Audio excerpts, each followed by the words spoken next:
O meu convidado a pensar o Brasil hoje é o médico hepatologista Cláudio Lacerda, chefe da unidade de transplante de fígado de Pernambuco, especialista em transplantes de fígado.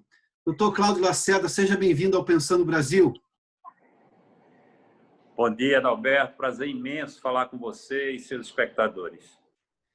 Doutor Cláudio, me lembro de uma conversa que tivemos há alguns anos, inclusive, quando a unidade de transplante de fígado aí de Pernambuco estava para completar 1.000 transplantes em toda a sua história. E esse sucesso continua, né? Esse trabalho continua apesar de todas as dificuldades que o país oferece. Sim, Adalberto. Nós estamos perto de 1.600 transplantes a essa altura. Fizemos no ano passado 130. Né? Nós atuamos aqui em 4 hospitais, sendo 3 em Recife e um em João Pessoa, que fica aqui a 100 quilômetros da nossa capital. 130 transplantes por ano, isso num comparativo de exemplos internacionais, isso quer dizer o quê, Cláudio? O transplante de fígado é provavelmente a cirurgia mais complexa que pode ser feita sobre o corpo humano. E são poucos os programas que têm um volume superior a 100 transplantes no mundo. Na verdade, na Europa, você tem uma ideia, e aí considerando o Reino Unido, a Europa continental, a Escandinávia, em toda essa região existem apenas 4 centros que fazem mais de 100 transplantes por ano. E nós fizemos 130 pelo SUS, com uma curva de crescimento, né? E talvez até aumente agora, depois da pandemia, por incrível que possa parecer. Mais adiante eu lhe explico por que eu acho isso. Bom, você me falou que são apenas 4 centros na Europa que fazem mais do que 100 transplantes por ano. Eu me lembro dessa história, né? A gente estávamos falando sobre quando ia chegar no número 1.000, e você me falou agora de 1.600 até agora.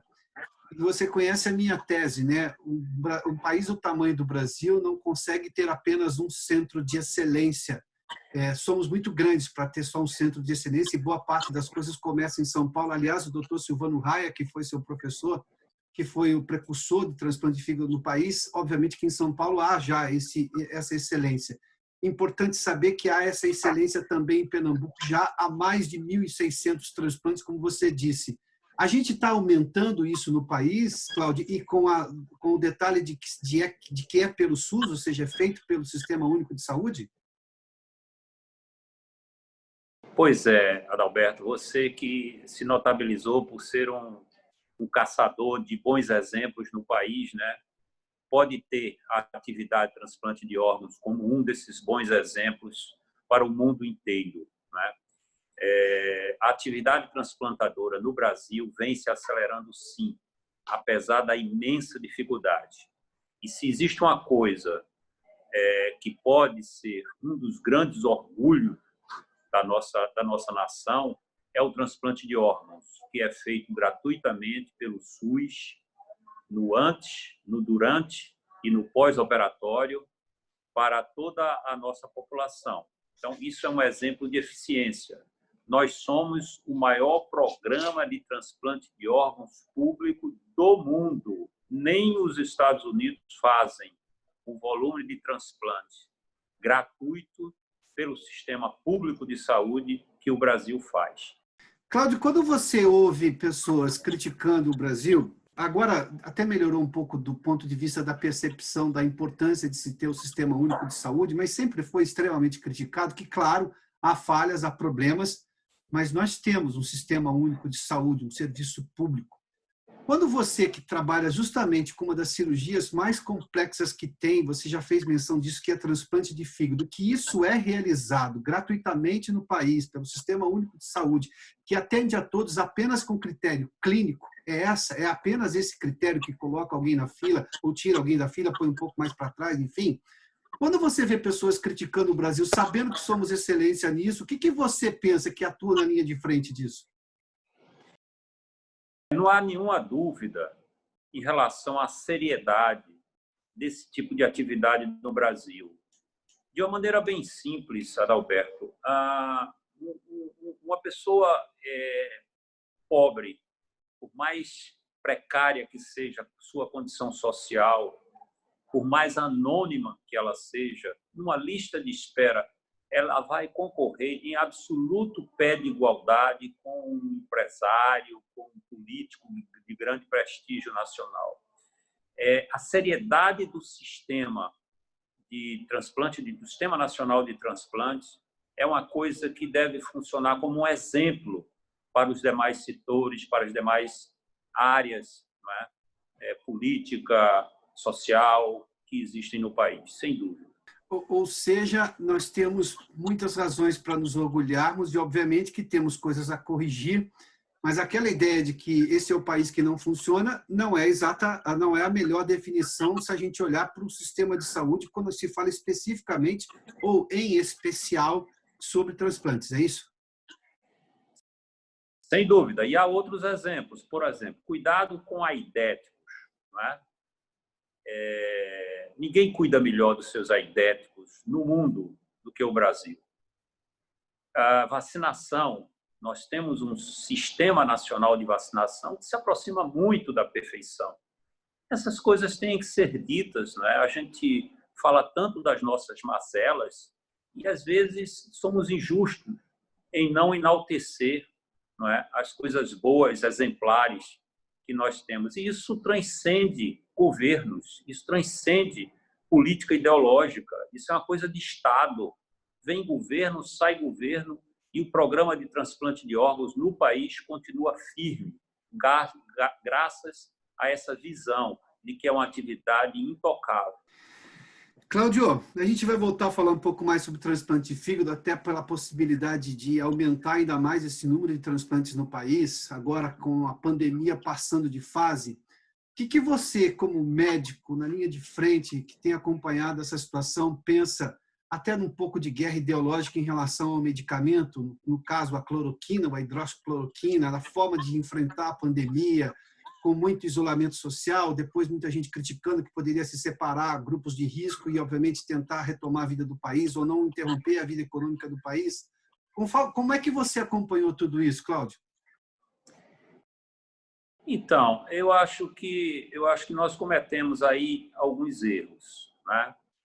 Primeiro, o Brasil não teve sorte. Eu diria que a humanidade não teve sorte, porque dois grandes líderes, que são o nosso presidente, o presidente dos Estados Unidos, proclamaram que a hidroxicloroquina seria a panaceia, seria a solução para uma pandemia grave. E não é. Por outro lado, a coisa foi tão... houve um viés ideológico tão forte nisso aí, que ela passou a ser demonizada por aqueles que criticam e que não gostam do governo, né? E aí houve uma dificuldade imensa no Brasil e no mundo inteiro de se buscar a resposta para a pergunta: 1, o remédio funciona? 2, dentro de uma relação risco-benefício, vantagens terapêuticas versus efeitos colaterais, vale a pena administrar? E essa resposta não foi produzida pela ciência, né, por conta dessa contaminação desse viés ideológico. Se você me perguntar a minha opinião pessoal, eu diria o seguinte: eu acho que o remédio funciona sim, desde que administrado numa fase precoce, na chamada fase viral, antes que os pacientes sejam internados já com insuficiência respiratória, já numa fase inflamatória. E por que eu digo isso? Porque existem centenas de colegas sérios no mundo inteiro que transmitem a sua experiência. E essas experiências têm que ser respeitadas. Por outro lado, se você me perguntar, esse remédio ele teria um imenso impacto no sentido assim de abortar a disseminação da doença? Eu acho que não, porque ele não funciona em todos os casos. Ele funciona num percentual significativo de casos na fase inicial, mas não em todos, e muito menos nos doentes graves já internados. Esse é o meu feeling, essa é a minha avaliação sobre a hidroxicloroquina. Você falou sobre a experiência de centenas de colegas pelo mundo, ou seja, de médicos que têm experimentado, que têm, obviamente, feito a observação clínica do resultado do medicamento, que não é novo. E a gente ouviu também por parte de alguns, sobretudo governadores no país e parte da imprensa também, um discurso exagerado. Porque se a ciência não disser que funciona, não se pode usar. Eu fico imaginando o quanto que o médico tem de ciência e o quanto que ele tem de experiência clínica, ou seja, de experimentação para tomar uma decisão. Esse discurso exageradamente anexando qualquer decisão à ciência, na sua opinião, é equivocado ou tem que se esperar a ciência decidir tudo? Porque, na minha experiência como jornalista, se você me permite, Cláudio, a ciência muda. E é natural, porque você descobre coisas, você continua testando. A ciência tem uma ideia sobre determinada coisa naquele momento, com as informações que ela conseguiu obter naquele momento, mas depois ela consegue avançar. Aliás, a gente deve ao avanço da ciência à continuidade da pesquisa. Ou seja, a gente nunca pode ter uma resposta complexa e, ao mesmo tempo, quando se usava esse argumento de que estamos seguindo a ciência, eu estaria ignorando, ou pelo menos essas pessoas estariam ignorando, a experiência clínica. Houve exagero nesse discurso pró-ciência contra a experiência do médico que trabalha no dia a dia com o paciente? Eu não tenho nenhuma dúvida em relação a isso. Até porque exige-se da hidroxicloroquina, né, para que ela seja avalizada pela ciência, entre aspas, os chamados estudos prospectivos randomizados, nos quais você compara um grupo de pacientes que toma o remédio com um grupo de pacientes que não tomam o remédio. Acontece que os grandes centros que defendem a hidroxicloroquina, eles têm uma experiência tão vasta e tão positiva com o remédio que eles se negam a fazer esses estudos simplesmente por acharem que dar placebo para o grupo que não, o grupo controle, seria antiético. Tamanha é a fé que eles têm na eficácia do medicamento. Isso não pode ser desprezado, né? Até porque a medicina, quando você olha para a história da medicina, muitos conhecimentos, muitas formas de tratamento absolutamente consolidadas vêm de antes dos chamados estudos prospectivos randomizados. Então, e esses conhecimentos atuais produzidos por esses colegas que têm uma experiência, vamos dizer, não controlada, eles têm que ser desconsiderados, desvalorizados? Eu acho que não. Eu acho que tem que ser respeitados. Cláudio, como é que foi exatamente a experiência de tratamento de pacientes de outras comorbidades durante o período da pandemia? Houve, obviamente, um natural foco no tratamento do coronavírus, o pedido para as pessoas não saírem de casa, isso no país inteiro praticamente, e posso imaginar que pessoas estavam com receio de ir ao médico ou de ir ao hospital, mesmo sentindo sintomas que as levariam normalmente para o hospital ou para o médico.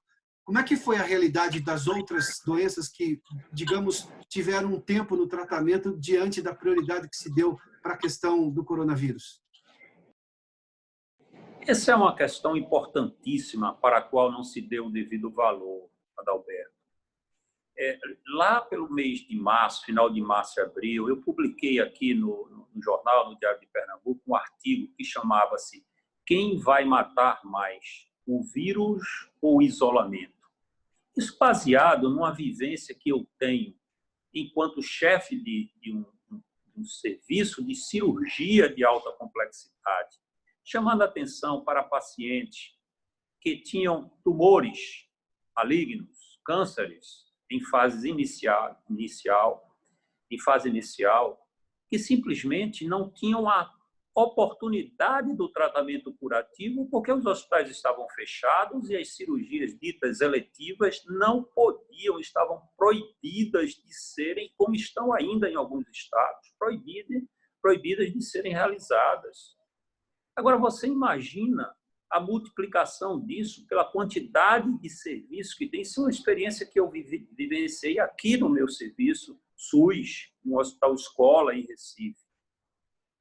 Mas quantos pacientes no Brasil inteiro deixaram de ter a oportunidade de um tratamento cirúrgico? Quantos pacientes clínicos diabéticos, hipertensos, cardiopatas, asmáticos, deixaram de ser cuidados e tiveram evolução desfavoráveis e foram a óbito sem que tivessem quem os representasse nessa discussão entre que tipo de isolamento adotar. Quer dizer, você adotar um isolamento que proíbe a realização de cirurgias eletivas, que proíbem a internação de pacientes com quadros clínicos graves, quer dizer, só quem tem direito à vida, ou só quem merece os cuidados do sistema de saúde são aqueles pacientes portadores de Covid, né? Esquecendo-se que existe um manancial enorme de pacientes com outras doenças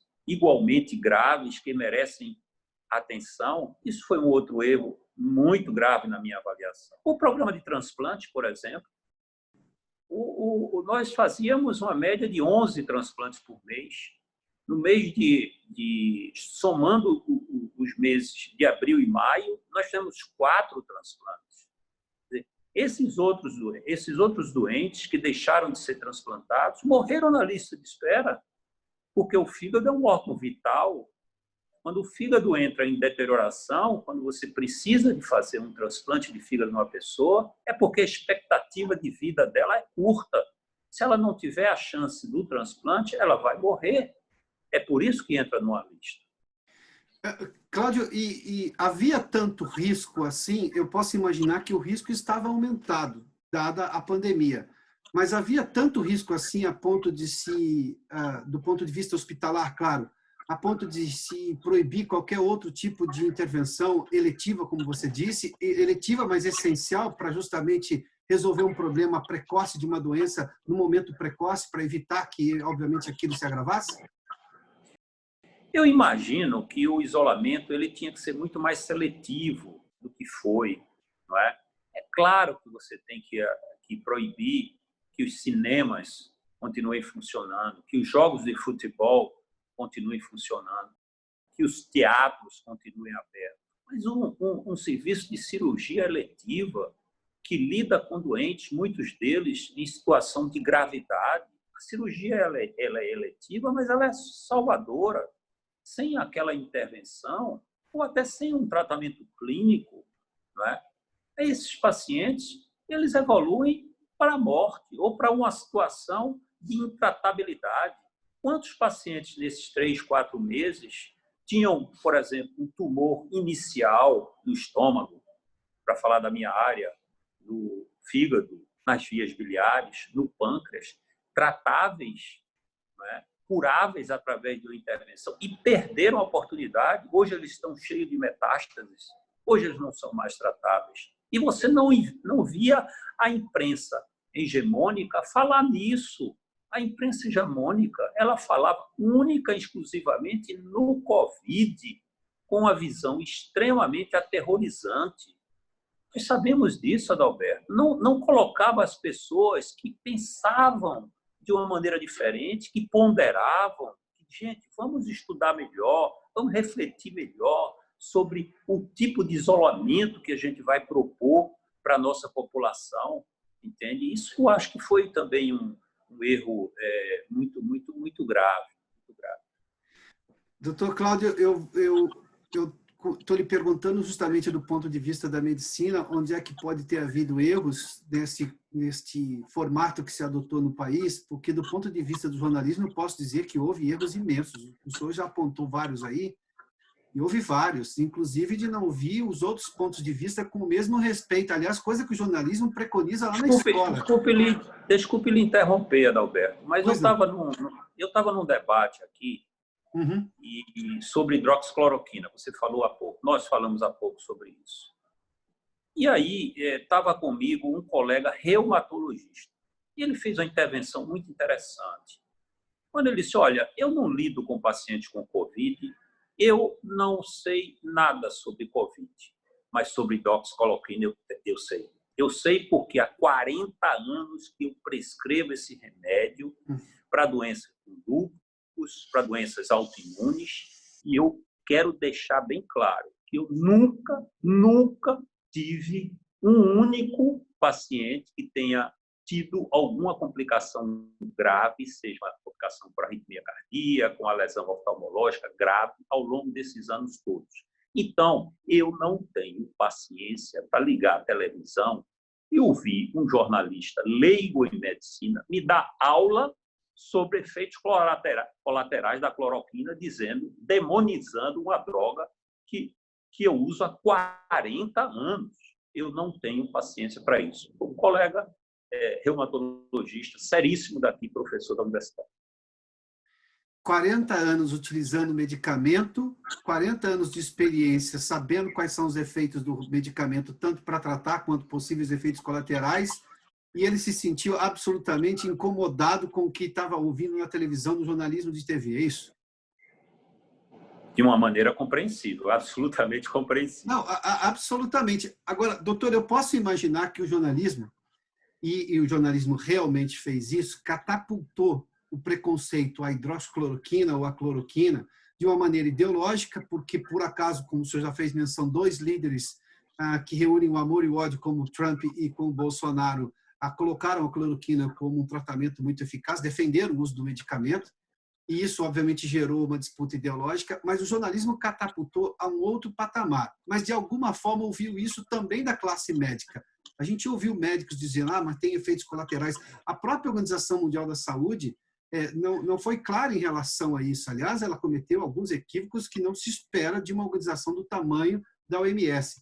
Nós tivemos um caso ali que eu suponho seja criminoso, daquele teste em Manaus, com altas doses, pelo que entendi, com toxicidade gigantesca, para falar mal da cloroquina, que resultou, obviamente, numa campanha internacional contra o remédio. Por que a gente teve isso dentro da classe médica também? O que falhou na formação desse médico para usar argumentos que não são da realidade, nem da forma como deveria se prescrever o remédio, e se usou de uma maneira excessiva para dizer isso não funciona? Ou em momentos em que o remédio já não funciona mesmo e ele nem prometia isso? Pois é, esses colegas, com todo respeito, eles podem também terem sido influenciados pelo viés ideológico. Não é? Tem muita gente nesse país que não gosta do presidente. E eu até entendo muito bem as razões. Agora, confundir isso com um possível benefício para uma imensa parcela da população acometida de uma doença grave, sem dar a essa população, a chance de um medicamento que, pelo menos, pode funcionar numa fase inicial, eu acho que isso pode ter sido um erro, Inclusive, algumas instituições, algumas associações, algumas sociedades de especialistas, né, se posicionaram contra, né? Mas o tempo tem mostrado, né, que o remédio pode funcionar, não é a panaceia, não funciona em todos os casos, mas, de novo, numa fase inicial da doença, se tivessem sido tornada, se a droga tivesse sido tornada acessível à população de baixa renda antes dos primeiros sintomas, talvez, eu diria até que muito possivelmente, nós teríamos tido um impacto muito positivo na mortalidade dos casos de Covid. Doutor Cláudio, o senhor falou sobre erros cometidos lá atrás na forma como foi feito o distanciamento social, isolamento social, confinamento, são vários os nomes.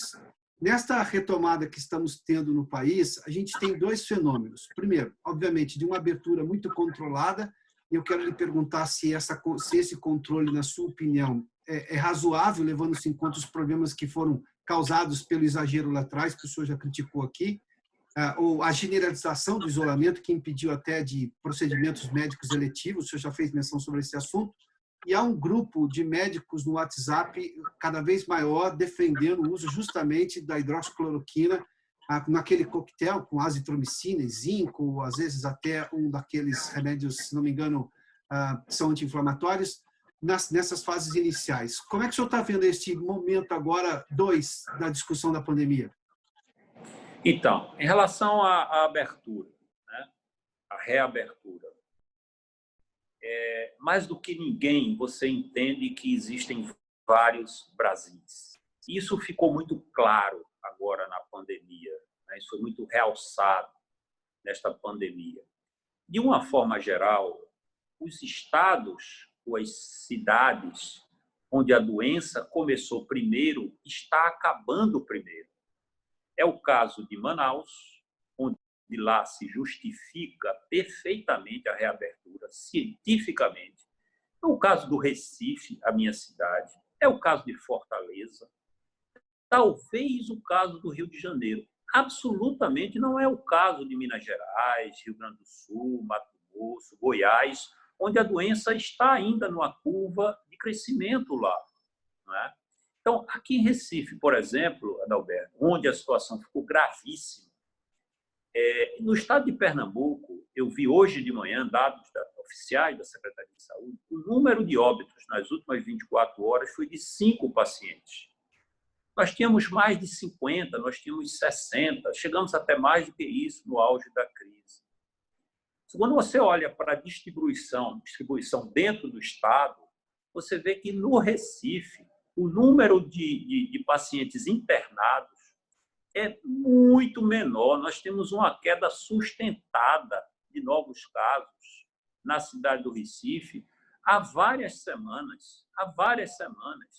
Então, eu arriscaria dizer que aqui na nossa cidade, como muito provavelmente em Manaus, em Fortaleza e algumas outras, né, a dita imunidade de rebanho foi alcançada. Não vejo o menor sentido na continuidade do isolamento social nessas cidades. O menor sentido. Medidas de distanciamento, usar máscara, guardar distância, tá certo? Evitar grandes aglomerados, principalmente em ambientes fechados. Tudo bem, custam muito pouco, mas manter a atividade econômica fechada com um prejuízo imenso para as populações, principalmente de baixa renda, nessas cidades, desculpa, Adalberto, não faz o menor sentido. Não faz o menor sentido. Não há. Olha, no início da crise, eu recebia 5, 6 ligações por dia de pessoas pedindo orientação para o tratamento da Covid. A minha mulher, que é infectologia, recebia 15, 20 ligações de pessoas conhecidas pedindo orientação. Faz 15 dias que nem eu nem ela recebe nenhuma ligação, Adalberto, nenhuma ligação. E a sensação que nós temos é que o vírus ele não está mais circulando, ou se estiver circulando na cidade do Recife, está circulando com intensidade muito baixa, entende? Com risco de contaminação mínimo. Não tem sentido manter shoppings fechados, não tem sentido manter comércio, restaurante, escolas fechadas, tá certo? A essa altura, na nossa modesta avaliação.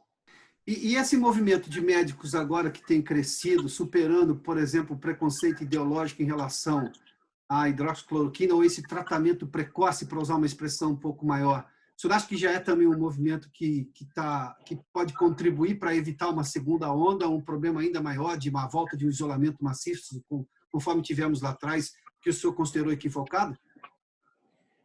A quantidade de colegas que defendem a hidroxicloroquina, às vezes até com um certo exagero, até com muita paixão, mas compreensível, é cada vez maior. Essa que é a verdade. E muitos deles defendem a tese de que o que tem impactado na redução do número de novos casos hospitalares e internação é o uso mais generalizado da medicação, né?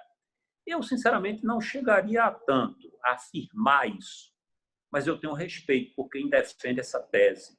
A tese de que, se os governos tivessem disponibilizado a medicação e terem montado um sistema de teleconsulta para as populações de baixa renda, para as populações das periferias, das cidades do interior, o número de casos e a mortalidade, o número de casos de internação e a mortalidade teria sido menor. Eu tenho respeito por essa tese, embora eu também não seja capaz de dizer, de afirmar com 100% de certeza. Doutor Cláudio, como última pergunta, o senhor fez menção lá no começo da entrevista da possibilidade de um aumento agora no número de transplantes de fígado no país, justamente por essa nova fase da pandemia. O que o senhor acha que pode acontecer isso? Bem, para que haja doador, a gente precisa ter o de acordo da família, o consentimento da família, e o percentual de recusa familiar para a doação de órgãos de um ente querido com morte cerebral vem declinando no país. Isso é uma boa notícia. Por outro lado, a gente precisa ter a efetivação do doador. O que significa isso?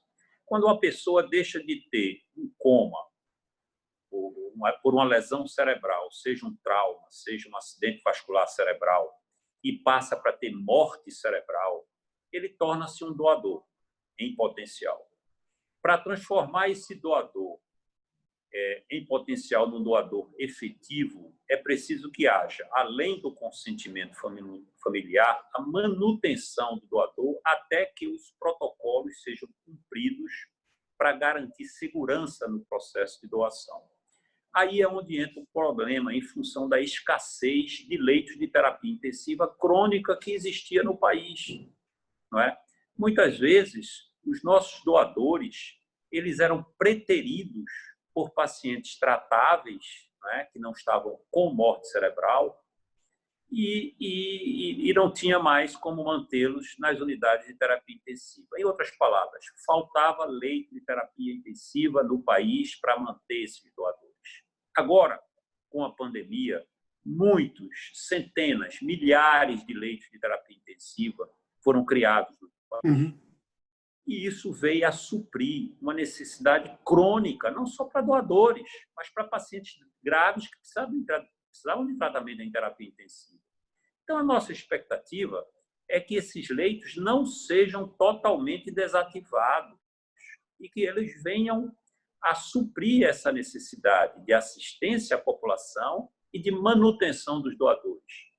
Se isso acontecer, e deverá acontecer, a gente prevê que haja um aumento expressivo no número de transplantes de órgãos no Brasil.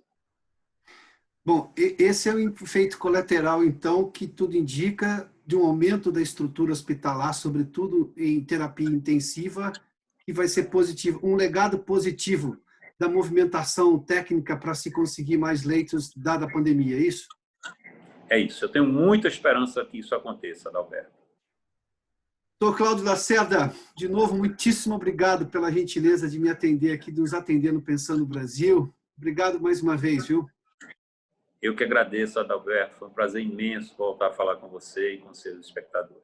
E um privilégio para nós todos, brasileiros, tê-lo na linha de frente, insistindo com o país e disseminando conhecimento e possibilidade de cirurgia de alta complexidade, como é o caso de um transplante de fígado, de ter levado isso para outras regiões do país. Muito obrigado. Obrigado, e não vamos desistir do Brasil. Obrigado, doutor. Até mais.